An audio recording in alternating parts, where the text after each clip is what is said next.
Boa tarde a todos. Aula de Economia Internacional, aula 10 hoje, sobre o tópico número 9, Comércio Internacional e Crescimento Econômico.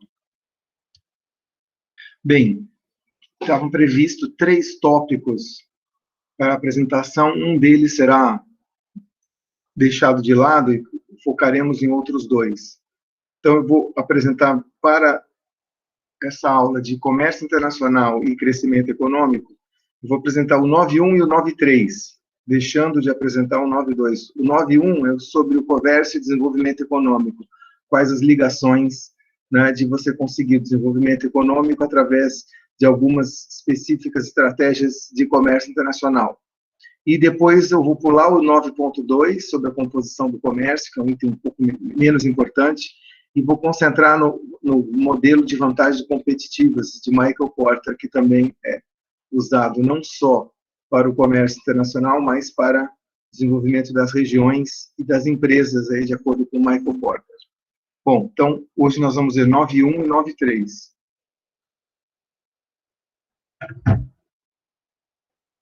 A bibliografia básica é o capítulo 2 do Krugman, e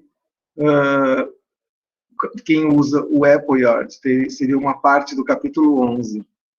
Já o item 9.3, ele é baseado nos capítulos 1 e 3 de Michael Porter, a vantagem competitiva das nações. Bom, até agora nós vimos as teorias do comércio internacional, explicativas, vimos também sobre o papel do governo, ou seja, política comercial, né? Vimos as práticas de política comercial, vimos também como uma evolução histórica das políticas comerciais, né, do ponto de vista institucional, que foi aquela aula sobre GATT e OMC, e também sobre um específico modelo de liberalização do comércio chamado integração econômica regional. E vimos também o papel da produção internacional, né, das empresas transnacionais e do modelo de redes de produção e a teoria da empresa multinacional, explicativo, tentando explicar, né, por que a empresa, quais são os determinantes do investimento direto externo, por que as empresas vão produzir no exterior. E agora a gente passa aí para uma outra visão aí sobre o comércio, que é a ligação que o comércio internacional possa ter eventualmente com o desenvolvimento econômico.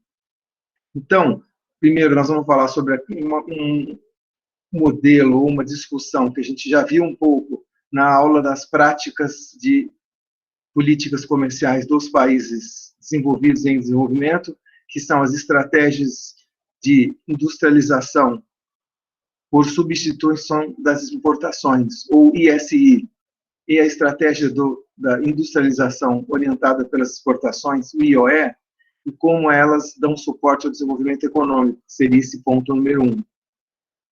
A questão, existe um papel também que o crescimento econômico dos países, eles afeta a composição do comércio, o tipo de comércio que o país vai ter, mas a gente vai pular, de qualquer modo, eu convido a vocês lerem esse material que está aqui no PowerPoint. E, finalmente, nós vamos terminar com um modelo que é também uma ideia de como que o comércio internacional pode impulsionar o desenvolvimento econômico das regiões e dos países. Esse modelo aqui vale para os países, mas também vale para as regiões. E é uma extensão, uma ampliação do modelo tradicional de Rex Chorolindas e de Davi Ricardo das vantagens comparativas, que, na verdade, estamos pensando em vantagens competitivas, que seria uma possibilidade das vantagens comparativas serem construídas ou desenvolvidas ao longo do ponto 1 e o ponto 3 hoje em bastante detalhes. Então, vamos lá. Primeiro ponto, remete àquela discussão do tópico 6, da prática de política comercial, que eu falei dos países desenvolvidos e em desenvolvimento. Tal prática ou escolhas de política comercial, elas apoiam ou atrapalham o desenvolvimento econômico. E a pergunta lançada aqui para essa discussão é quais dessas estratégias de política comercial que dão suporte para um país se desenvolver economicamente. Lembrando que não é só a política comercial que apoia e que faz com que um país se desenvolva, também tem outras políticas, provavelmente, até mais importantes, como a política industrial, a política educacional, a política de saúde, né? E, indiretamente, política macroeconômica também acaba afetando, mas o ponto aqui é que nós que estamos estudando aqui o comércio internacional, estamos tentando saber ou avaliar se a política comercial pode apoiar ou ajudar no desenvolvimento econômico. E se é o caso, quais estratégias são as melhores? Bom, então vamos pensar também daquela discussão da análise do tópico 6, que apareceu que países em desenvolvimento eles são diferentes dos países desenvolvidos, principalmente porque algumas características próprias desses países que os países desenvolvidos não têm mais. A primeira delas é que a estrutura setorial é incompleta, ou seja, os países não produzem localmente todos os setores, eles têm falhas ou buracos na sua matriz produtiva. Então, a estrutura setorial, nesse sentido, é incompleta. Eles importam vários produtos porque por algum motivo, não conseguem produzir localmente. Então, a estrutura setorial incompleta é uma das características dos países em desenvolvimento. Isso vai refletir no segundo ponto, que é o quanto às exportações que esses países podem ter, né? Que, em geral, se você tem poucos produtos, ou se falta alguns setores na matriz produtiva daquele país, né? Não é produzido localmente, além disso, você tem alguns produtos que produzem localmente, pouco elaborados no sentido de valor agregado, né? De agregar menor valor agregado do que outros. Então, por exemplo, os vários produtos industriais costumam ter um valor agregado, tais como máquinas, veículos, têm um maior valor agregado do que alguns produtos agrícolas, como cacau, café, etc. E esses produtos de menor valor agregado costumam ter uma demanda limitada e inelástica, né? Inelástica no sentido de que não é afetado pela produção, enfim, demanda inelástica, né? Se o preço varia, se o preço aumenta, a quantidade consumida não cai. Isso, se por um lado é bom quanto ao aumento do preço, por outro lado, ele é ruim porque a demanda não responde tanto quanto os produtos de maior valor agregado, né? E assim, as exportações acabam sendo limitadas. E aí, os outros pontos 3 e 4 aqui listados, a questão da demanda interna de vários produtos sendo através de importações, né, de produtos fabricados no exterior, é um problema, porque se você tem produtos caros, né, o que custa bastante para trazer do exterior, em algum momento vai dar um problema no balanço de pagamentos, porque você está gastando mais do que você está recebendo das exportações, né? Essa discussão apareceu lá atrás, quando a gente falou sobre a estratégia de industrialização por substituição de importações. A ideia era substituir algumas importações que eram caras e faziam com que a gente batesse numa restrição de divisas, né, de poder pagar pelas importações. Então, nesse sentido, como viabilizar tantas importações de vários produtos e de máquinas bem intermediárias quando você tem poucas divisas? Isso vai acabar afetando a balança de pagamentos. Então, é importante desenvolver, né, que os países em desenvolvimento consigam crescer para poder lidar com essas questões que acabam aparecendo, que são características próprias do processo de desenvolvimento econômico, né? Então, eu vou agora retomar um pouco, relembrar aquela discussão do tópico 6, né, que era as duas grandes possibilidades de industrialização ou crescimento econômico, né, que foram, vamos dizer assim, as mais utilizadas no século XX, com certeza, talvez aí no final do século XIX também, e eram as estratégias de industrialização via substituição das importações, ou ISI, e a industrialização orientada por exportações, ou IOE. Então, vamos falar sobre um pouquinho de cada uma delas. Tá? Bom, a questão do ISI, ela ficou bastante claro da discussão do tópico 6, que os países da América Latina, eu vou voltar a falar um pouco sobre isso, foi muito popular e adotada entre nós, países da América Latina, mas não só os países da América Latina no século XX, mas no século XIX, no começo do XX, outros países que hoje são desenvolvidos adotaram a ISI também, né? Nesse processo que a gente chama de industrialização tardia. Estados Unidos, Japão e Alemanha fizeram isso, né? Então, nesse sentido, qual é a ideia do ISI? A ideia é que você tem uma balança de pagamentos, uma estrutura setorial incompleta e um balanço de pagamentos que ficam pressionando uma vez que você importa muitos produtos. Então, a ideia é substituir a importação desses produtos aí para que acabe essa pressão sobre o balanço de pagamentos. Tá? Então, nesse sentido, o que acaba acontecendo, implicando para a economia local? Uma vez que eu tenho que substituir a maior parte dos produtos importados, eu tenho que produzir localmente, significa que eu vou ter que fechar essa economia, usar alguns instrumentos de política comercial para fechar essa economia, para que eu possa produzir localmente e, com a economia mais fechada, blindar a concorrência de importações, para que eu possa desenvolver localmente. Nesse sentido, a economia acaba ficando menos inserida, né? Então, portanto, eu vou ter menos peso do choque do setor externo na economia, né? Então vou ter menos problemas com balança de pagamentos. Mas, por outro lado, vou ter menos inserção, então vou ter menos contato e aí aprender menos do aprendizado que as empresas conseguem quando elas estão no comércio internacional, né? Mudanças, aprendizado de conhecimento de novas tecnologias. Então, tem o lado bom e o lado ruim de você ter uma menor inserção na economia. Que tipos de instrumentos são clássicos ou típicos do ISI?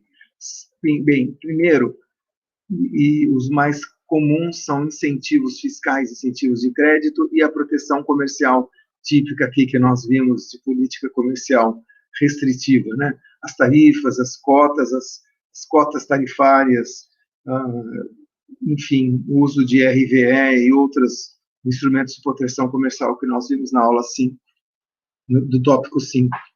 Então, para isso, tem que proteger a importação. Então, vamos supor, se eu quero produzir um setor localmente de automóveis, eu tenho que colocar altas tarifas ou outros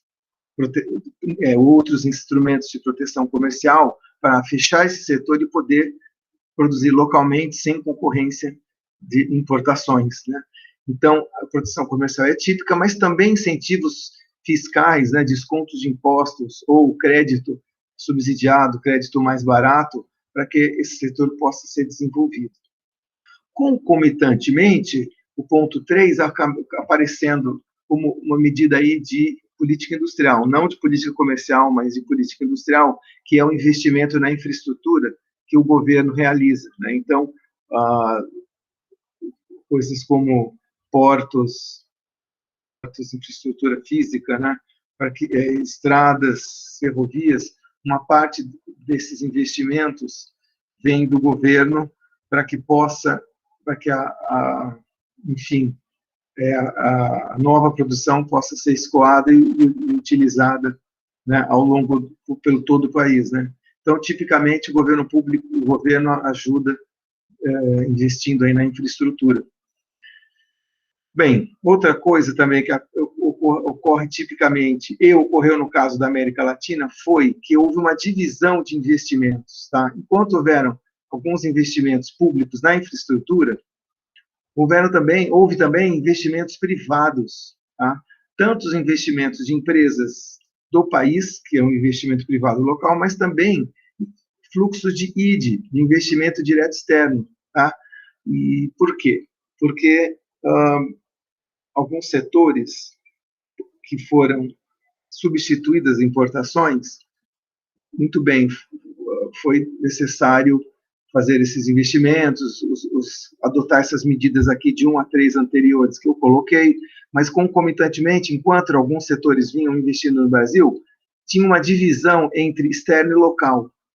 Por quê? Porque alguns setores são mais caros ou difíceis de investir, que são aqueles setores mais intensivos em investimentos de capital, como, por exemplo, o setor automotivo, e mesmo o setor de máquinas, né? Então, muitas empresas, a gente viu aí no caso do Brasil, né, quando a gente substituiu as importações de automóveis, por exemplo, ao invés de desenvolver localmente, empresas locais, por serem muito necessárias, né, que houvessem muitos investimentos, acabaram vindo empresas multinacionais ou transnacionais para o país, sendo que, complementar esse investimento, algumas empresas nacionais investiram nos setores menos intensivos em capital, como, por exemplo, o setor de autopeças. Muitas empresas de autopeças nacionais nasceram nessa época, em anos 50, por conta desse ponto aqui, dessa divisão. As transnacionais investiram no setor de automóvel em si, e as empresas nacionais investiram nos setores de autopeças para desenvolver o setor de veículos como um todo. Isso se repetiu em alguns outros setores também.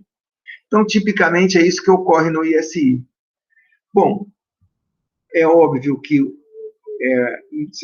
tomando essas medidas, vai acabar acontecendo um temporário isolamento da economia local, no sentido de que, com tantos incentivos à produção local e proteção comercial, principalmente, você vai ter menos concorrência externa e as empresas nacionais vão poder, ou melhor, a produção nacional vai poder desenvolver. Há um custo de eficiência no curto prazo, talvez no médio e no longo prazo também, no seguinte sentido: os automóveis que estão sendo desenvolvidos localmente, por não estarem competindo internacionalmente, eles podem não necessariamente realizar todos os investimentos em inovação, né, para estar competindo internacionalmente, podendo assim, por não ser o mais inovativo, vai ter um custo de eficiência. Se você faz isso por alguns anos, tudo bem.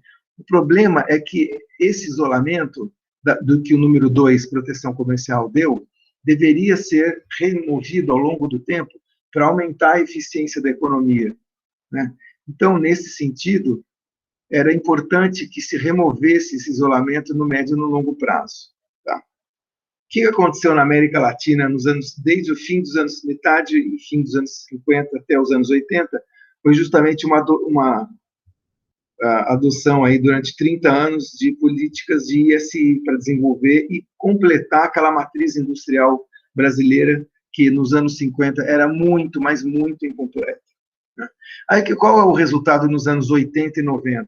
A gente, de fato, desenvolve uma estrutura industrial completa. Né? O problema é que, ao contrário do IOE, que a gente já vai ver daqui a pouco, no Brasil não foi removido no curto prazo, nem no médio prazo, essa proteção comercial. Então, as empresas locais começaram a ter uma produção não muito voltada para a competição internacional e, portanto, sem os investimentos em inovação que são tão necessários para a evolução do setor e da concorrência ao longo do tempo. Né? Então, essas empresas nacionais foram desenvolvendo produtos com baixa eficiência, né? E ao longo do tempo aí não houve essa melhoria, né? Porque a economia continuou fechada, não houve melhoria dos produtos. Eu lembro que na eleição de 1989, o candidato Collor de Mello acabou batendo Lula e ganhando aquela eleição, a primeira eleição direta, depois de muitos anos de ditadura militar. Ele dizia que os carros brasileiros eram carroças, né, no sentido de que carros que, comparados com os automóveis, veículos que rodavam nos outros países, eram ineficientes e não eram os produtos mais inovadores, né? Justamente por isso, porque o isolamento, que era para ser temporário, ficou permanente. né? Então, se por um lado foi bom que o Brasil começou a diminuir bastante os déficits no balanço de pagamento por conta, né, da substituição das importações, a gente observou que ainda havia uma dependência das importações, principalmente essa questão da inovação, né? Então, o Brasil tentou mudar para o modelo de IOE, mas, na verdade, não é para os anos 80, e sim no final dos anos 80, começo de 90, começou a liberalizar, como a gente viu do tópico 6, liberalizar parcialmente, né, e remover alguma dessa proteção comercial. Mas o Brasil ainda hoje, comparado com os maiores países do mundo, nos vários setores, ele ainda tem um nível de proteção comercial relativamente alto. Então, o Brasil é um dos poucos países que tem uma estrutura industrial mais complexa, né, dos países em desenvolvimento, porém, foi, né, gerado isso a um grande custo.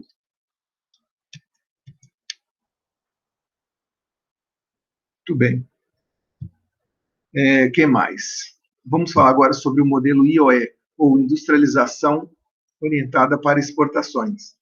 A ideia é que, ao invés de você substituir todos os produtos que estão na balança de pagamentos, substituir as importações, ou por produção local, a ideia aqui no IOE é que apenas alguns setores vão ser produzidos no país.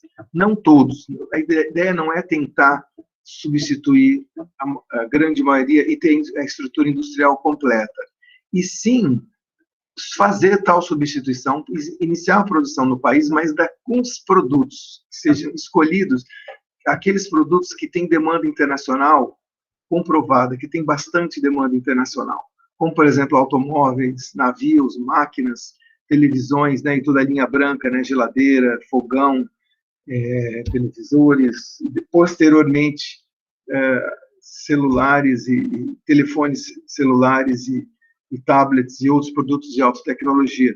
Por quê? Qual é a ideia de somente escolher algum deles? É porque a substituição das importações ela é cara, né? É um processo que você tem que fechar a economia e gerar, e gastar para poder produzir localmente. E você não vai conseguir fazer isso com todos os setores. Então, é melhor escolher alguns com que você vai conseguir ou tentar fazer uma competição internacional. Aqui tem um ponto bem diferente do ISI, que é a competição internacional. Enquanto o ISI você fecha a economia, aqui você vai fechar para produzir esses setores, mas esses setores eles vão competir internacionalmente.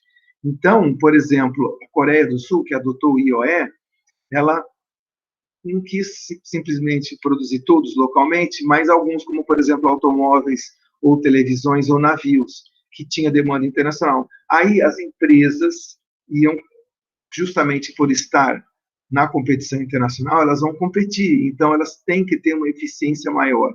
Então, aquele fechamento da economia para você produzir localmente, não vai ter esse impacto, esse efeito de aumentar a ineficiência. Pelo contrário, as empresas têm que, por participar da concorrência internacional, têm que ser eficientes. Então, é uma economia bastante inserida na economia internacional. E ainda, por conta disso, você vai ter aí uma possibilidade de ter concorrência. O setor externo ele ainda é bastante aberto e bastante sujeito a choques externos. De que tipo de políticas que você tem que adotar para desenvolver a industrialização orientada para exportações? Bom, vocês vão perceber aqui que eles são parecidos, alguns deles, né? Principalmente os 3 primeiros são praticamente iguais, né? Alguns, aqui a proteção comercial através de tarifas e cotas. Por quê? Porque os setores que eu for desenvolver nacionalmente para competir internacionalmente, eu vou ter que protegê-los para que eles possam nascer e se desenvolver nos anos iniciais, tá? E também, parecido com o ISI, vai ter também uns incentivos, no caso, incentivos à produção e exportação, incentivos de subsídios, para que você possa produzir localmente e, mais do que isso, exportar, porque ele é orientado para exportações. Então, esse aqui não é um instrumento de política comercial, mas de política industrial que vai em conjunto aí com os outros. Também são necessários, assim como na ESI, a infraestrutura pública investimento público na infraestrutura, né? Porque também esse é importante para você escoar a produção local e poder exportar a proteção. Agora que vem aí duas medidas bastante diferentes, que a gente percebe no IOE e não no ISI. Como você tem que competir internacionalmente, tem que estar eficiente, senão você não consegue concorrer com as empresas de outros países, são necessárias metas de exportação daqueles produtos que você está desenvolvendo localmente. Então, as várias empresas que tiveram o mercado local protegido, vamos supor, uma Hyundai, falando da Coreia ainda, né, que adotou IOE. Por exemplo, você protege a Kia e a Hyundai no setor automotivo, a Hyundai no setor de navios, a Samsung e a LG no setor de produtos eletrônicos. Ao mesmo tempo, elas, se forem receber, elas recebem, né? Mas se elas, para isso, elas vão receber subsídio e proteção. Mas se elas receberem isso, elas vão ter que ter exportação e conseguir exportar. As empresas que, depois de um tempo, não cumprirem as metas de exportação, vão receber punição, né? No qual a punição mais típica era a remoção dos subsídios que elas tiveram e a diminuição da proteção comercial, tá? Remoção das tarifas que elas receberam no início. Então, é isso, você tinha que adotar a meta de exportação para poder progressivamente conseguir exportar mais e mais, e aquelas que, infelizmente, não conseguirem, ficavam de fora. Tá? Aí uma coisa difícil de se executar na prática, né? E a outra coisa é que, se o investimento público investe na infraestrutura, o investimento privado vai investir, né, o investimento das empresas locais vai investir nesses setores que têm metas de exportação, tá?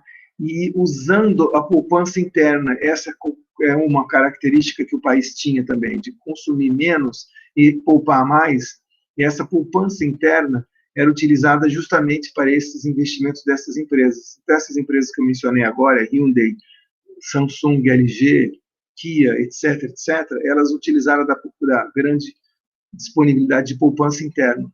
E a outra coisa é que como esses setores eram de bastante competição e mudança ao longo do tempo, eles tinham que, enfim, inovar ao longo do tempo, então esse investimento era inovador, e ao mesmo tempo a mão de obra, gradativamente, precisava ser mais e mais qualificada, e para isso precisava-se de uma educação básica e de universidade bastante grande. Então, investiu-se bastante na educação nesses países. Então, o número 4 e 5 são bastante diferentes, certo? E houve, sim, um isolamento temporário para que esses setores se desenvolvessem, mas, como eu mencionei aí, tipicamente, para atingir as metas, as empresas, depois disso, tinham progressivamente, tinha a remoção da proteção comercial. E, assim sendo, elas, enfim, quando elas fossem possível competir com as outras empresas, né? Então, as tarifas iam diminuindo, e isso mostrou-se super importante para aumentar a eficiência no curto, médio e longo prazo, né? No curto prazo, enquanto ficou fechado, foi prejudicado um pouco, mas à medida que você vai removendo a proteção comercial e os subsídios, as empresas vão andando com as próprias pernas e vão sendo cada vez mais competitivos. Então, quem que adotou IOE? Basicamente, como eu mencionei, foi nos anos 50, a Coreia e alguns outros países do leste asiático, e acabou que outros países da América do Sul, de maneira tardia, como México e Chile, e um pouco Brasil, também entrou na mudança da estratégia de ICI para IOE. Então, o interessante da estratégia, os resultados de quem adotou IOE, em geral, os resultados gerais, foi de você conseguir montar uma estrutura industrial, né, inicialmente incompleta, uma vez que você está focando nos setores de exportação, manteve ainda as importações de alguns produtos, mas foi também conseguindo até isso melhorar, né, e também substituindo outras importações de mais outros produtos, no qual, com esse modelo de metas e de poupança interna e educação, conseguiu o país também desenvolver esses outros setores. Então, é uma economia mais eficiente e pelas exportações você vai ter superávit na balança de pagamento. Então, aquela questão de déficit de balança de pagamento não surgia para esses países que adotaram o IOE. Para terminar essa primeira discussão de hoje, dos dois pontos que a gente vai ver hoje, surge sempre essa questão aí, tá? Parece que, comparando os resultados, parece que a IOE teve um melhor resultado do que a ISI, em termos de custos de eficiência, né, e mesmo de produção do desenvolvimento de uma matriz industrial, né, e diminuição da dependência da balança de pagamentos, certo? Como, então, alguns países mudaram do SI para o OE, chegou-se a perguntar, chega-se, né, também a dúvida, a pergunta, se é possível promover ao mesmo tempo, ou seja, protejam um setor e orientam para a produção.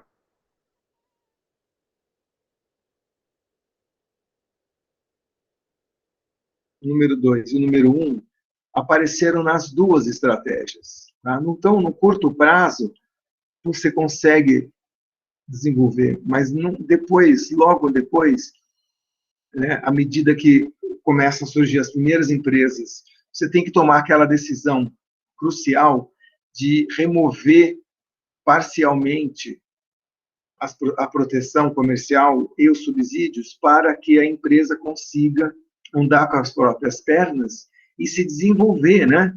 Porque a proteção ela é um desincentivo, né? Ela desincentiva o desenvolvimento do setor, porque o setor está protegido, né? Então, tem que ser removido, e essa, como eu mencionei uns minutos atrás, é difícil de elaborar na prática isso, porque aqui, como essas tais metas de exportação, o uso de poupança interna de educação, nem sempre, né, é fácil de você conseguir na prática. Imagina aqui no Brasil, se a gente colocasse meta de exportação e as punições, né? Punição é um negócio muito complicado de você, né, efetivamente executar. E na Coreia não tiveram pena, né? Existe o registro de empresas que fecharam mesmo porque não conseguiram competir e se desenvolver naqueles anos 50, 60, 70 e 80, anos cruciais, né? E aí, infelizmente, as empresas fecharam e o governo não teve pena, não pode ter pena nesse caso, né? E a outra coisa é essa questão da educação, é muito importante para desenvolver o capital humano e a possibilidade da inovação, né, de gerar inovação para que os setores possam competir internacionalmente no longo prazo, né? Seja pelo uso da poupança interna, ou talvez até pelo uso de poupança externa, né, através de investimento direto externo. O importante é que tem que usar a poupança para ter mais investimento nas empresas locais e um ponto de desenvolver a educação, que nem sempre você consegue, desenvolver, né? Bom, enfim, o ponto é que promover ao mesmo tempo parece bastante difícil, e evidência aí de México, Chile e um pouco Brasil, de que você realmente ser feita uma escolha aí entre uma das duas, né? Ou essa escolha foi feita. E um ponto final, mais um ponto final para a gente discutir com relação a essa dicotomia entre ISI e IOE, né? Uma ou a outra. Na verdade, essa discussão já está começando a ficar ultrapassada à medida que, no século XXI, ou final do 20, né, nos anos 90, já passando pelas décadas de 2000, de 2010, um outro modelo vai surgindo à medida que as empresas transnacionais vão crescendo cada vez mais e as empresas vão atuando de maneira no mercado uma das outras e a globalização vai avançando, né? Essa outra alternativa de crescimento agora não é mais nem ISI nem IOE, e sim o desenvolvimento das cadeias globais de valor, que é um dos tópicos da nossa semana, da aula na semana que vem. Tá? Então, a nova estratégia de industrialização não é mais ESI ou IOE, e sim cadeias globais de valor parece ser a alternativa de crescimento. Nós vamos conversar bastante sobre isso na semana que vem. Tá? Então, é isso. Comércio e desenvolvimento, ele tem essas ligações. Né? O comércio ele pode, justamente através das exportações, ajudar a desenvolver um país. Né? O problema é que você tem que tentar como é que eu vou dizer, você tem que tentar fechar essa matriz industrial, né, do país, desenvolver novos setores, mas com a proteção no começo, ela gera uma ineficiência no início, e essa tem que ser combatida, né, através de criação de metas para você poder exportar, né, e ter uma estratégia que não só o setor público invista na infraestrutura, mas que o setor local use poupança interna ou externa para desenvolver, com base na educação, porque os setores de exportação eles são muito competitivos, né, e precisam de ter uma inovação constante, portanto, o papel da educação é primordial. Né? Então, isso seria um resumo aí da nossa discussão, e vamos ver depois como que a cadeia global de valor entra aí, né, no século XXI como estratégia de desenvolvimento econômico. Hoje, eu vou pular essa discussão sobre o comércio e o efeito sobre o tipo do comércio, né, do crescimento econômico, e vou direto para a discussão sobre o modelo das vantagens competitivas, modelo chama modelo do diamante de Michael Porter, do texto do livro A Vantagem Competitiva das Nações, texto esse publicado em 90 nos Estados Unidos, e depois tem tradução em português também, se não me engano, de anos depois, acho que em 99. Mas o Michael Porter, ele não é um economista tradicional, né, das escolas né, econômicas de economia dos Estados Unidos, né, então ele não é vamos dizer assim, uma grande maioria das escolas nos Estados Unidos, não é um clássico, né, um neoclássico, e sim tem a formação de gestão, administração de empresas. Então ele lança essa teoria dele de uma maneira diferente, né? Dentro do MIT, que é uma escola, dentro da escola de administração do MIT, e não no departamento de economia. Tá?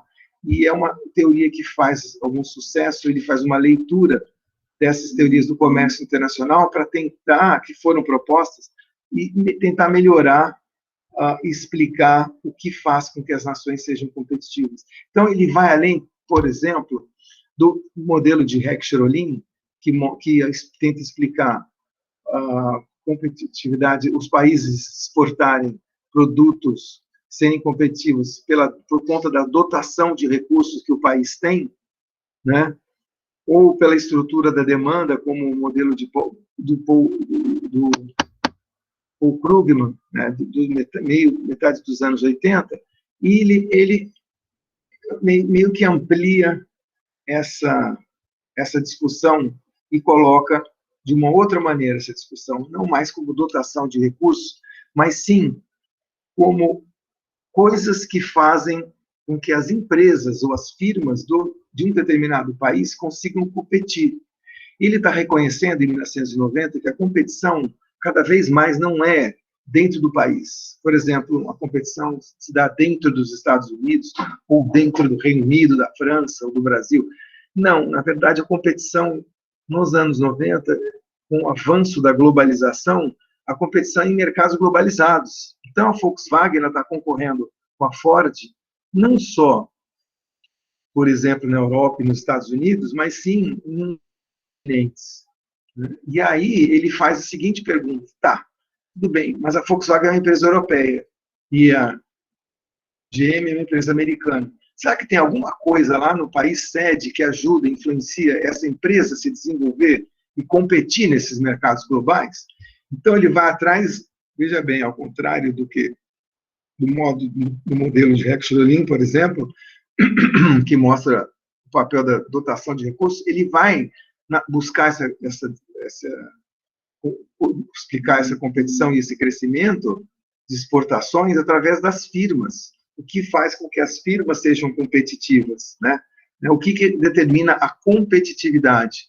e essa competitividade está ligada à influência do país sede, de acordo com Porter. Então, é mais ou menos por aí que eu quero explicar esse modelo do diamante. Então, o diamante são 4 conjuntos de coisas que vão, né, que podem estar presentes ou não num país sede, que fazem com que as empresas desse país sede sejam mais competitivas e, portanto, nesses mercados globalizados, elas conseguem competir melhor comparado com as outras. Tá? Então, vamos ver como que funciona esse diamante aí. Bom, vamos lá. Um país quer que os seus cidadãos tenham uma vida melhor, certo? Como medir a competitividade e aumento desse padrão de vida do cidadão? Através da produtividade de um país, né, e da produtividade das suas empresas que estão ali dentro daquele país. Quanto mais essas empresas dentro de um país conseguem ser mais produtivas e melhorar essa produtividade, você vai ter um país com um padrão de vida maior ao longo do tempo, de acordo com Porter. Só que a produtividade, ela não se dá no nível do país. A gente não é produtivo, e sim, os setores dos países, segundo Porter, os setores dos países é que são produtivos. Então, tudo bem, então como que o setor automotivo alemão é produtivo lá dentro da Alemanha? Então, é aí que ele fala, a empresa, ela vai competir com as outras, então a Volkswagen, ela vai competir com a Ford globalmente. Só que no país sede da Alemanha vão ter coisas que vão afetar a produtividade daquele setor, que ele vai conseguir ser mais produtivo e, portanto, competir com as outras empresas dos outros países. Tá? Então, é o nível da empresa, sim, é a vantagem competitiva que uma empresa tem sobre as outras, que a Volkswagen tem sobre a Ford, mas o que afeta essa competitividade é a influência do país sede. É isso que a gente tem que ver, que é o modelo do diamante. Mas antes de chegar nesse diamante, né, as vantagens competitivas são sustentadas pelas inovações, né, conseguir ser cada vez mais inovativo, inovador. E aí, finalmente, como explicar que uma empresa num determinado país ela é mais competitiva do que as outras? Você vai ver também que eu estou falando da Volkswagen, que é alemã, estou falando da GV, que é americana, eu posso falar também da Renault, que é francesa. Por que eu não estou falando de uma empresa do Camboja, do automóvel, ou uma empresa do Laos ou do Costa do Marfim, e sim dessas aí? É porque essas sinos que conseguem ser competitivas, elas se localizam em poucos países, em poucas regiões, e não espalhado nos 200 países do mundo. Então, deve ter alguma coisa nesses países, nessas regiões, que afeta a competitividade da empresa e faz com que essa tal empresa consiga competir entre si. Aí o Porter fica preocupado com isso aqui, tenta dar uma resposta e não acha, na teoria econômica tradicional, ele vai lá no departamento de economia do lado, ali, no MIT, aliás, dentro, né, do lado mesmo, no mesmo prédio, a Escola de Administração, MIT Sloan School of Management e o Departamento de Economia. E não acha, vai ver que eles falam de recursos naturais, terra, mão de obra, demanda. Tá? Então, as explicações no país que faz com que suas empresas sejam competitivas, ela é um processo bem localizado, ou seja, ocorre em alguns lugares, em alguns países, em algumas regiões daqueles países, e mais podem ser criadas. Então, ao contrário do Rex Schorlin, que vocês vão de lembrar lá, da aula de teoria, lá no começo, que dizia que, olha, países que têm bastante abundância em terra vão conseguir se desenvolver exportando produtos intensivos no uso de terra. Os países que têm bastante capital humano vão desenvolver produtos intensivos, né, no uso do capital humano, capital físico, mão de obra, lembra? Então, ele vai dizer que é mais do que isso. Porque lá diz que não tem jeito. Se você tem terra, tem ou não tem. Mão de obra, você tem ou não tem. Aqui ele está falando, eu posso criar essa vantagem competitiva. Como? através do modelo de diamante de Porter, que é o modelo da vantagem competitiva das nações, que, como eu disse, o diamante de Porter dá 4 conjuntos de atributos que um país tenha, ou uma região dentro de um país tenha, que esses atributos vão fazer com que as empresas desse país consigam competir globalmente. Que 4 conjuntos de coisas são essas? Condições de fatores, condições de demanda, condições de indústrias correlatas de apoio e a estratégia, estrutura e rivalidade das empresas naquele país. Tá? E por que chama diamante? É porque ele colocou assim, ó, 1, 2, 3, 4, esses 4 conjuntos num formato de diamante. Tá? Enfim, podia ser um quadrado, um retângulo, ele quis colocar no formato de diamante. Vai lá saber por quê, né? Então, ó, condições de fatores, condições de demanda, indústrias de apoio correlatas e estratégia, estrutura e rivalidade da empresa. Esses 4 fatores determinam a competitividade em um país e as empresas vão usar, né, esses fatores para poder competir globalmente com as suas concorrentes. Então, vamos supor, a Volkswagen, voltando a falar dela, ela vai ter esses 4 conjuntos de coisas a favor na Alemanha para se desenvolver. Ela vai ter fatores, mas ela vai ter demanda, ela vai ter indústrias correlatas e vai ter possibilidade de ter estratégia, estrutura e rivalidade ao seu favor. Como seria isso? A gente já vai ver cada um desses 4 conjuntos aqui. Tá? Além disso, no diamante, correndo por fora, tem 2 fatores que são atributos que não podem, que são mais difíceis de ser criados, mas em tese que influenciam a competitividade no país, que é o acaso e o governo, seja governo nacional, regional ou local. Então, pega essas 6 coisas, as 4 do diamante, mais essas 2 de fora, e coloca nesse formato aqui, e você vai ter um modelo do diamante de Porter. Tá? Então, você tem a condição de fatores, de demanda, de indústrias correlatas e de estratégia, estrutura e rivalidade dentro das empresas de um setor.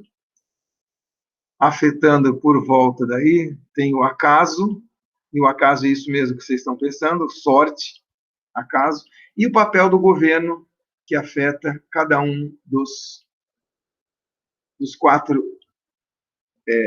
pontos do diamante. O ponto é que tanto o acaso quanto o governo, eles afetam os 4 pontos do diamante.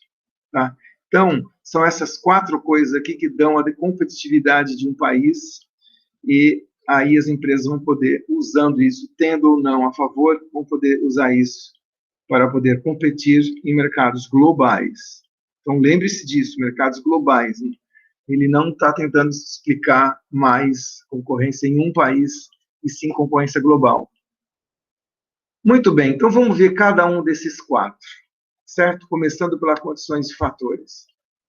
Essa condição de fatores, para vocês, é o mais conhecido e o mais fácil, e o que geralmente aparece em primeiro lugar, porque é o Heck-Cherolin ampliado, é o HO ampliado. É a dotação dos recursos que a nação ou região tenha e que são essenciais para competir com os demais.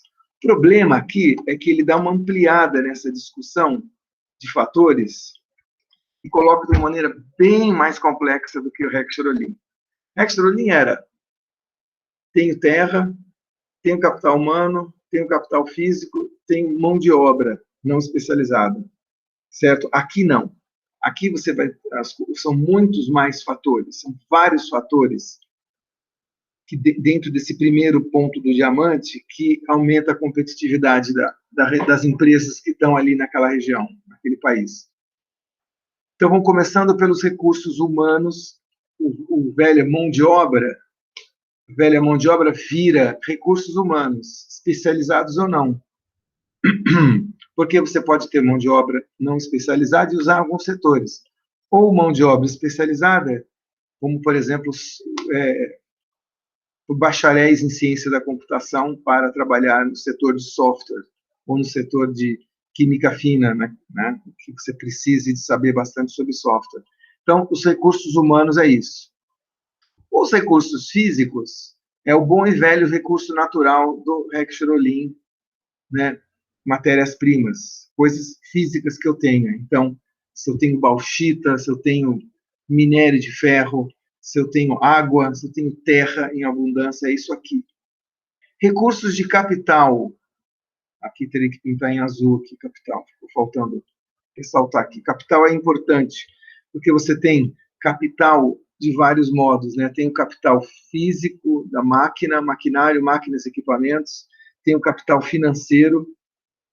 E tem também o capital de infraestrutura, que aqui o Porter divide como recurso de infraestrutura. Ele coloca bem específico, aliás, vários tipos de recurso de infraestrutura. Olha só. Primeiro, aquelas de transporte, portos, aeroportos, ferrovias, hidrovias, estrada. Mas não só essa infraestrutura, ele coloca outros tipos de infraestrutura. Energia elétrica, redes de telecomunicação, correios para entregar as mensagens. E mais, olha que interessante, infraestrutura de saúde, infraestrutura de educação, isso é super importante também dentro dessa condição de fatores. É um dos fatores, não é só, então, infraestrutura de transporte, mas esses outras coisas de infraestrutura que dão apoio ao desenvolvimento das empresas. Então, a presença dessas coisas que eu estou listando aqui aumenta a competitividade das empresas que estiverem localizadas nesse país ou região. Finalmente, recurso de conhecimento. Ele divide a ideia do recurso humano especializado em recurso de conhecimento. A pessoa que conhece é o recurso humano especializado. A geração do conhecimento em si é um outro fator. Tá? Então, na Alemanha gera-se conhecimento nas universidades, nos centros de pesquisa, e vão formando estoque que são utilizados pelas empresas e pelas pessoas naquela localidade, naquele país. Então, o recurso de conhecimento, ele é um fator a mais. Então, deu para ver bem que isso aqui é uma expansão do modelo de Heckscher Ohlin, né? Ou seja, eu estou falando de dotação de fatores, mas coisas bem mais amplas e de um outro recorte, né? Onde você tem aí recursos humanos, físicos, de capital, de conhecimento e de infraestrutura. Então, é bem mais amplo. Tem mais algumas complexidades. Então, se a gente entendeu bem isso aqui, esse primeiro ponto, isso aqui é o principal sobre os fatores. Eu vou adicionar mais alguns pontos na discussão dos fatores aqui, mas é basicamente falando sobre esses 1, 2, 3, 4, 5 tipos de fatores, tá?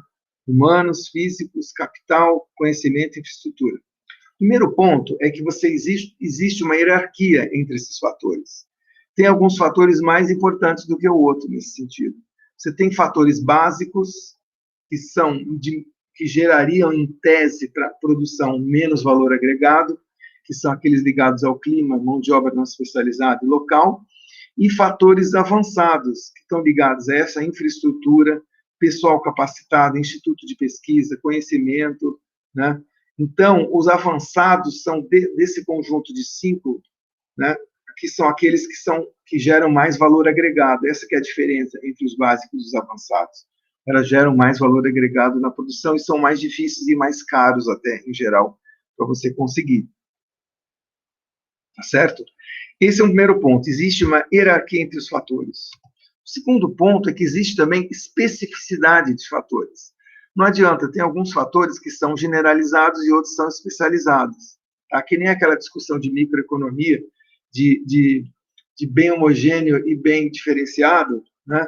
Aqui também o fator pode ser geral, que pode ser usado em vários setores, e isso pode ser especializados, que são específicos para alguns setores. Então, por exemplo, rodovia, eu posso usar para escoar todos os setores, para movimentar trabalhadores. Então, isso daqui ele bate em todos os setores. Educação, de primeiro e segundo grau, de terceiro grau superior, ela bate para todos os setores. Agora, para alguns setores específicos, são alguns fatores que só são usados em alguns setores. Então, por exemplo, a especialização específica de software, eu não vou usar na produção de minério de ferro e nem na produção de laranja, mas vou usar na produção de química fina, de software para máquinas, para automóveis, software para, enfim, para geração de outros softwares, etc, etc. Infraestrutura, a mesma coisa, uma infraestrutura de um laboratório de luz síncrotron vai ser usada apenas poucas coisas, né? Não em todos os setores. Então, você tem fator generalizado e fator especializado, tá? Que mais? Enfim, os setores, os fatores especializados podem ser gerados por setor privado, governo, parceria entre os dois setores, né? E como eu disse, ele agrega mais valor ao produto. Então, nesse sentido, eles são vantajosos para você conquistar novos mercados. Aqui eu não estou dizendo que a gente não, um país não pode, ou uma região não pode usar fatores generalizados. Pelo contrário, eu preciso dos dois. Eu preciso de generalizados, eu preciso de rodovia, de aeroporto. Mas é que os especializados tendem a ter mais, agregar valor ao produto. Tá certo? Muito bem. Para terminar a discussão sobre a condição de fatores, que é o primeiro ponto do diamante, eu vou dizer duas coisinhas. Primeira coisa é que, como todo investimento, os fatores, eles são sujeitos à depreciação, tá certo? Em outras palavras, estragam ou vão perdendo valor ao longo do tempo. Capital humano, olha só, vocês não sabem, mas eu estudei engenharia elétrica antes de estudar engenharia química, né? E lá na elétrica eu aprendi software, bastante software, e usei aí por um tempo. Enfim, depois eu fiz mestrado e doutorado em economia, mudei de área, beleza. Só que aí meu filho de 18 anos, ele está estudando justamente software agora no curso de ciência da computação da USP. Então, o interessante é que o que ele aprende e usa hoje de software, a gente compara com o que eu aprendi lá na graduação em 1985, 82, é muito diferente. Ou seja, esse conhecimento de software ele teve uma depreciação violenta, que depreciou por quê? Porque aquelas linguagens e aqueles hardwares, equipamentos dos anos 80, de software não existe mais, não funciona mais. Então, tem que ter sempre investimento no capital humano, para evitar a depreciação do fator, tá certo? E é por isso também que as pessoas fazem mestrado, doutorado, especialização, MBA, quando saem depois da faculdade, porque surgem novos conhecimentos e a gente precisa, no nosso capital humano, evitar com que ele seja depreciado, novas coisas, novas atualizações, e são essas coisas que geram inovação, né? Então, lembre-se disso, os recursos humanos, humanos, conhecimento, são principalmente, mas os outros também, são passíveis de depreciação. Tá?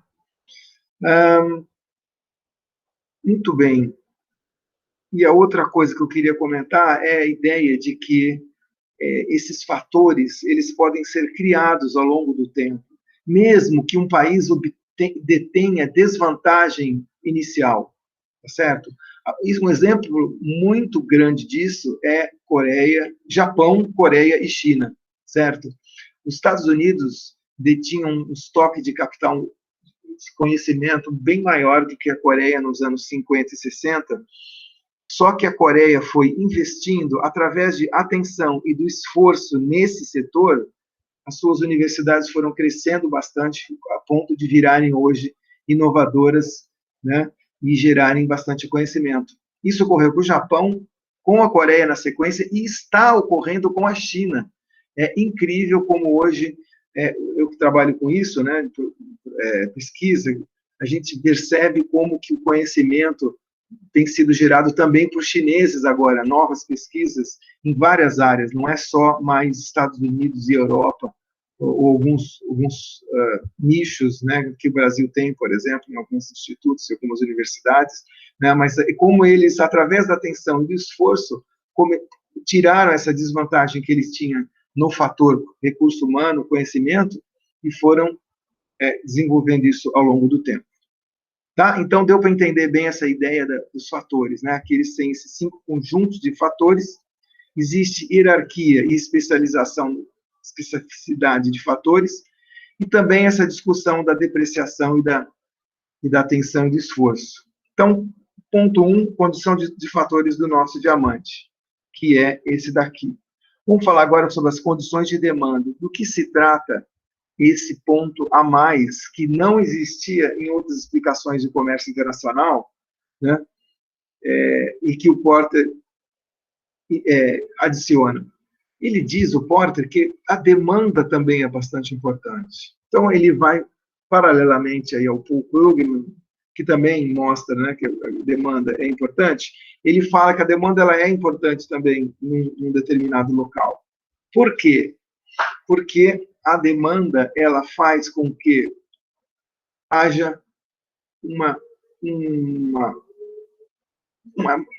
movimentação, um crescimento, um estímulo por parte das empresas.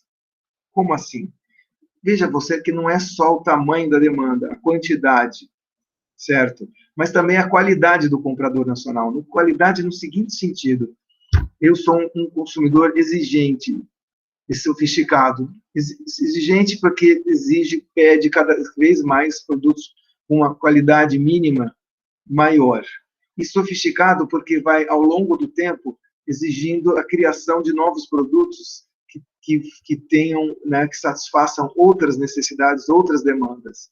Então, tipicamente, um país que tem um consumidor local e exigente, ele vai pedir novos produtos, e por conta disso,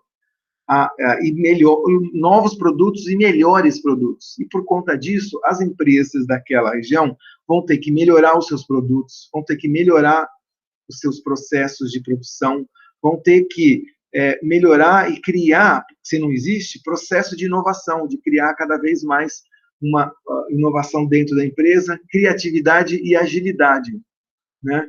E por conta disso, através do marketing, do departamento de marketing, antecipar e buscar saber quais são as novas, atuais e novas necessidades dos clientes, certo?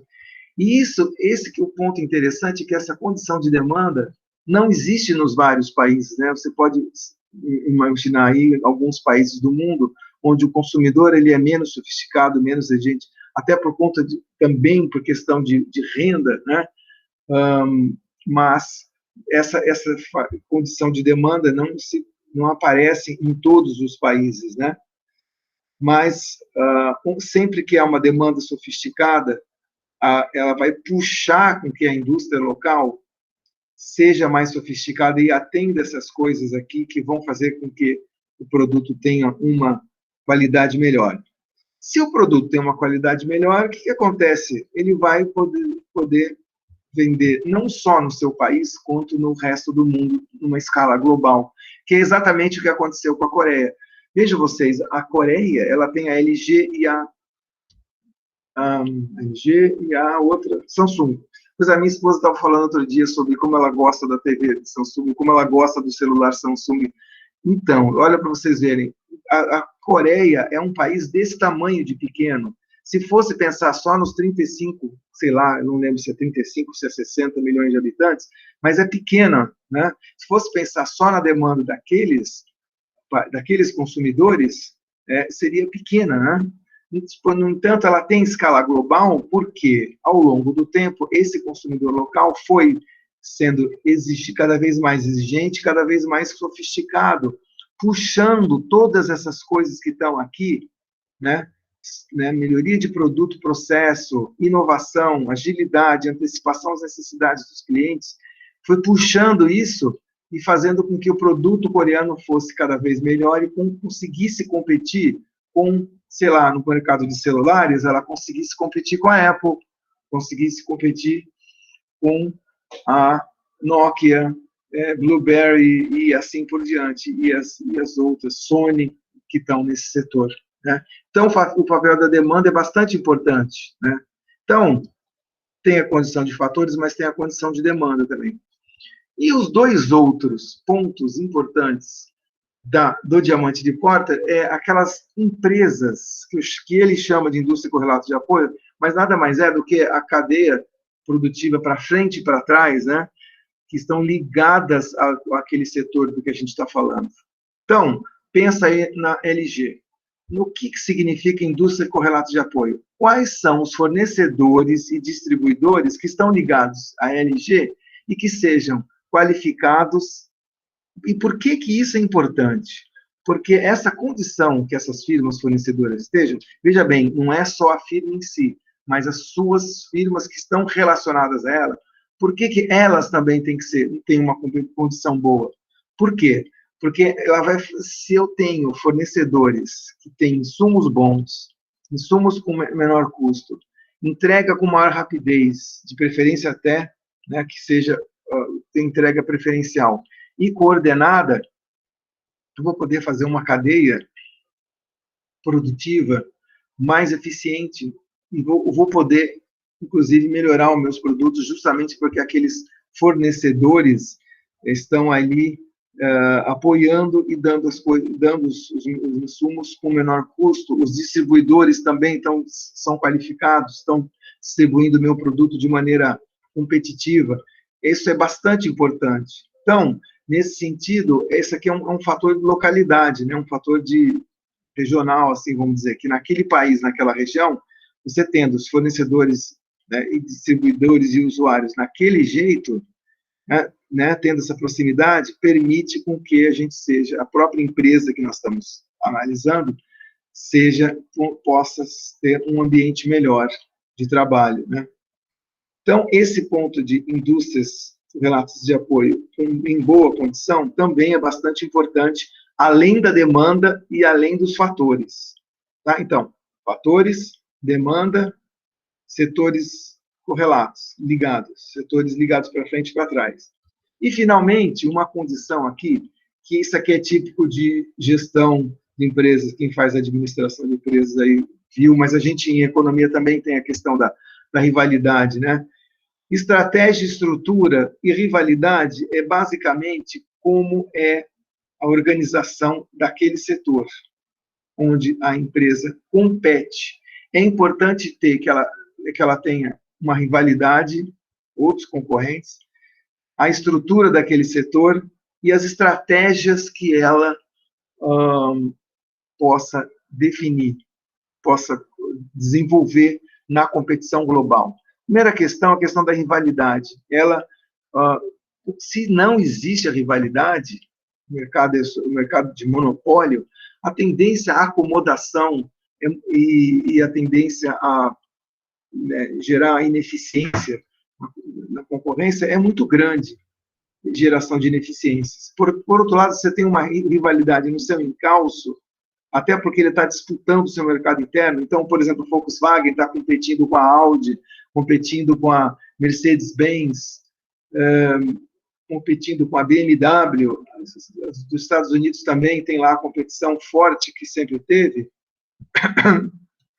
Ela impulsiona a empresa a se capacitar melhor e escolher estratégias mais eficientes para essa concorrência, né? Então, quando eu falo de estratégia, então já falei de rivalidade, mas falando de estratégia agora é isso, as várias estratégias, as coisas que as empresas adotam precisam ser as melhores, né? Melhores estratégias, melhores práticas gerenciais e observação aos objetivos empresariais, comprometimento de trabalhadores. Então, tudo isso tem a ver com a estrutura e com a estratégia local. Outra coisa, quando eu falo de estrutura, é o que tem naquele país de cultura e da sociedade que possam gerar esse tipo de melhoria no ambiente da empresa. Tá? As relações interpessoais, pessoas que mudam de uma empresa para outra, que podem fluir de uma empresa para outra e assim carregar consigo, levar conhecimento de uma empresa para outra, porque muitas vezes é isso, aquelas empresas, por exemplo, do Vale do Silício, nos Estados Unidos, elas mudam bastante de empresa, elas estão numa, depois estão na outra, quando você vai de uma empresa para outra, você leva conhecimento, né, técnico sobre os produtos, sobre o setor, de uma empresa para outra, e fica circulando. E isso é a estrutura, né, a cultura local, então é um fator daquela estrutura que existe, né? Então, essas coisas vão gerar vantagens competitivas para a empresa. Agora, terminando aqui, fatores, demanda, indústria correlata e estratégia, estrutura e rivalidade fazem com que a empresa possa ter menores custos, maior qualidade, inovação e faz com que ela, no final das contas, consiga gerar vantagens competitivas sustentáveis. Ou seja, ela consegue competir naquele mercado global com as demais. Tá? Então, vejam vocês que esses 4 setores aqui é uma ampliação bastante grande, né, do Rex Cholin, a visão do Michael Porter. Né? Então, eu teria que ter esses 4 conjuntos de coisas para explicar como as empresas, né, ganham competitividade dentro de um país. Então, a Volkswagen ela ganha competitividade porque essas 4 coisas estão presentes na Alemanha, e a mesma coisa com a GM nos Estados Unidos, tá certo? E aí elas conseguem exportar e competir com outros países. Batendo nos 4 setores, tem agora o acaso e o governo, que eu vou falar um pouquinho sobre isso. O acaso e o governo. O acaso são coisas que realmente a gente não tem controle, como o nome já diz, e que muitas vezes afetam positivamente ou negativamente um desses 4 pontos, um ou mais pontos do diamante, né, do Porter, podendo pegar de surpresa coisas como invenção. É sabido que o setor, como ele chama, eu acabei de falar, o Vale do Silício, em parte, algumas invenções, ele foi desenvolvido em parte, nasceu aí, depois cresceu, por conta de um acaso, de uma invenção do microprocessador de computação na Universidade de Stanford, que depois eles levaram para uma empresa que foi criada na região, e depois daí que veio, né, a criação desse grande polo aí, né? Invasão, guerras, retaliações, atentados, mudança de demanda do mercado externo, acontecimentos políticos, inovações e descobertas tecnológicas são coisas que realmente estão fora do controle, afeta o diamante, pode se gerar uma descontinuidade para o bem ou para o mal, né? Mudando, vocês viram aí como que os atentados às Torres Gêmeas em 2001 afetaram a indústria de turismo e a indústria de aviação, né? Eu lembro bem que algumas empresas brasileiras que já não estavam bem, como a Varig, isso só para falar do Brasil, não, mas também tem outros casos de outras empresas no mundo. A Varig fez, depois disso, ela já estava mal das pernas e ela não conseguiu competir, porque em 2001, durante um tempo, o mercado internacional ficou fechado para esses voos por conta do atentado das Torres Gêmeas em 2001, né? Então, quem já estava mal das pernas, aí acabou se lascando, né? Então a empresa Varig fechou e diminuiu, mas por outro lado, outras empresas acabaram entrando aí, se desenvolvendo, como a Gol e a TAM, né? TAM hoje que se chama Latam. Enfim, e assim por diante, descobertas tecnológicas, muitas vezes até invasões, guerra. A Segunda Guerra mudou muito o fluxo de... olha só, ela causou imigrações de cérebros, entre aspas, né, ou de pessoas bem qualificadas da Europa para os Estados Unidos, e depois a Guerra Fria, final da Guerra Fria, também fez com que alguns se movessem da antiga União Soviética, hoje Rússia e vários outros países, em direção aos Estados Unidos também. Então, os Estados Unidos acabou se beneficiando desses fluxos de pessoas extremamente bem preparadas, que fugindo de guerras foram parar nos Estados Unidos. Então, acaso acontece. E governo?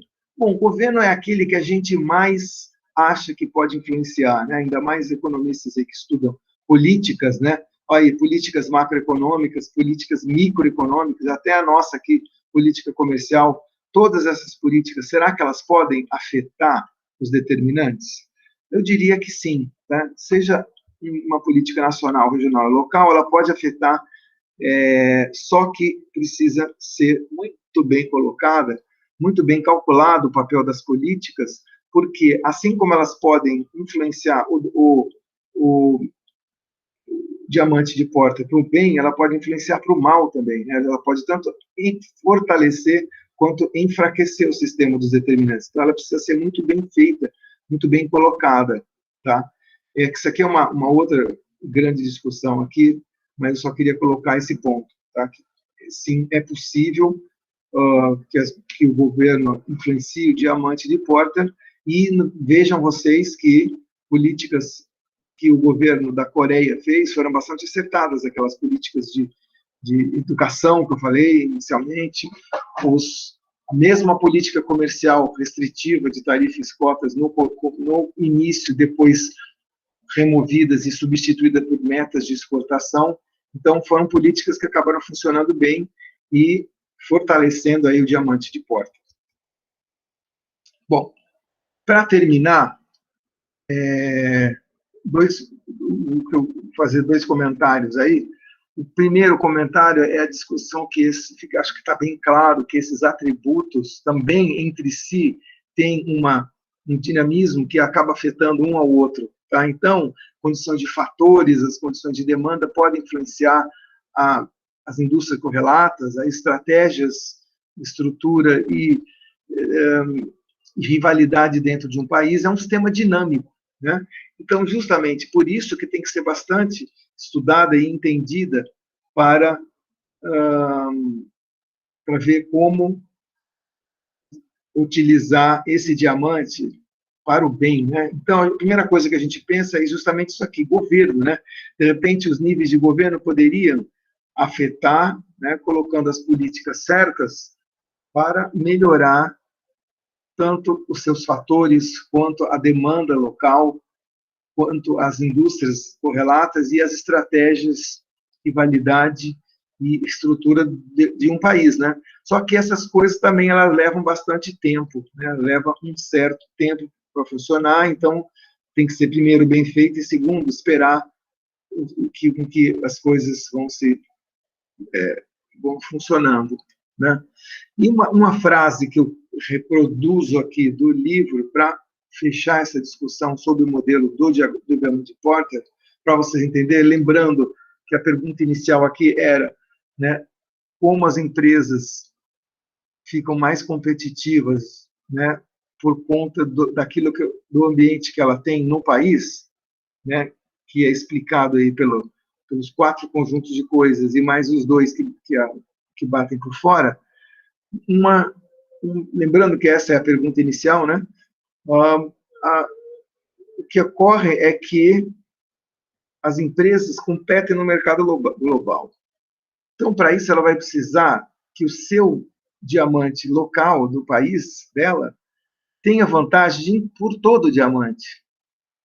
Se você tem só na dotação de fatores, só nas condições de fatores, em alguns desses fatores, básicos, por exemplo, não vai ser possível fazer essa competição no mercado global. Então, é necessário que tenha vantagem por todo o diamante, né? Para obter e manter a vantagem competitiva nas indústrias que exigem conhecimento intensivo, principalmente nessas, né?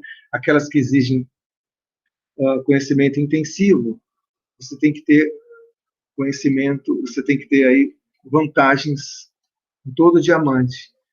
E essas empresas, esses países mais desenvolvidos, têm essa espinha dorsal justamente desses setores. Ele tem uma matriz industrial bastante feita, né, bastante cheia e focada nos setores que exigem conhecimento intensivo. O jogo mútuo das vantagens e muitos determinantes proporciona benefícios autofortalecedores que os rivais estrangeiros têm dificuldade para neutralizar ou reproduzir. Tá? Então, o ponto é que essas coisas, né, elas são autofortalecedoras. Então, à medida que você investe e vai melhorando, vai tendo vantagem por todo o diamante, é um ciclo, né, um ciclo positivo, né, autofortalecedor, que vai melhorando cada vez mais. o ambiente de competição naquele país para as empresas que lá se localizam. Então, é esse a ideia do modelo do diamante de Porter. Aí, antes de passar essa atividade para vocês, e agora a gente está terminando, antes de passar essa atividade, eu queria, né, jogar um exercício para vocês fazerem aí. Esse não precisa entregar, né? O exercício não precisa entregar, e só a atividade sim precisa entregar. O exercício é quais estratégias de comércio internacional têm sido utilizadas nos últimos 50 anos para dar suporte na promoção do crescimento econômico dos países em desenvolvimento. É o ISI e o IOE, né? Compare as duas principais estratégias e comente suas principais diferenças e semelhanças. Bom, foi o que a gente fez isso na primeira metade da aula, falando sobre o tópico 9.1, né? A gente comentou exatamente o que era a estratégia do ISI e o que era do IOE, e principais diferenças e semelhanças. Vocês viram aqui como semelhança tem o item 1 e 2, e o 3, né? Já o 4 e o 5 eram mais diferentes, e a IOE teve melhores resultados, no final das contas, do que o ISI, por conta justamente desses últimos pontos aí, a questão da presença de metas de exportação, e que foram removidos ao longo do tempo os benefícios, e a política comercial foi sendo modificada para tirar os benefícios e a proteção, para que as empresas pudessem andar com as próprias pernas e assim atingir as metas. Essa foi a diferença crucial, né? É possível que as duas sejam adotadas ao mesmo tempo? A resposta aqui é que não, né? Mas que alguns países migraram do ISI para o IOE depois de um tempo, percebendo que o IOE podiam dar melhores resultados. E um último comentário é que a discussão ISI-IOE, à medida que a gente adentra o século XXI, ela vai ficando cada vez mais atrasada, ou, enfim, não mais atual, por conta de uma nova modificação da economia mundial, com o aprofundamento da globalização, que é agora a competição através das cadeias globais de valor, e a gente vai falar na aula que vem sobre as cadeias globais de valor.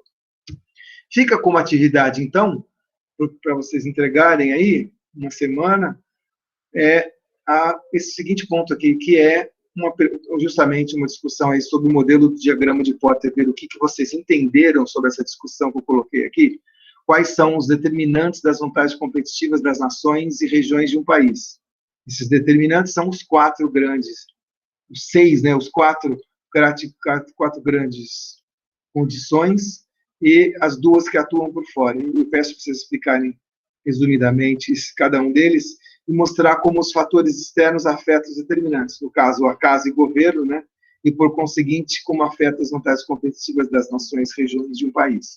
Então, um pouco dessa discussão sobre isso que a gente falou aí no final, tá? Essa discussão mais no final. Então, basicamente, a discussão de hoje era sobre isso, sobre esses pontos.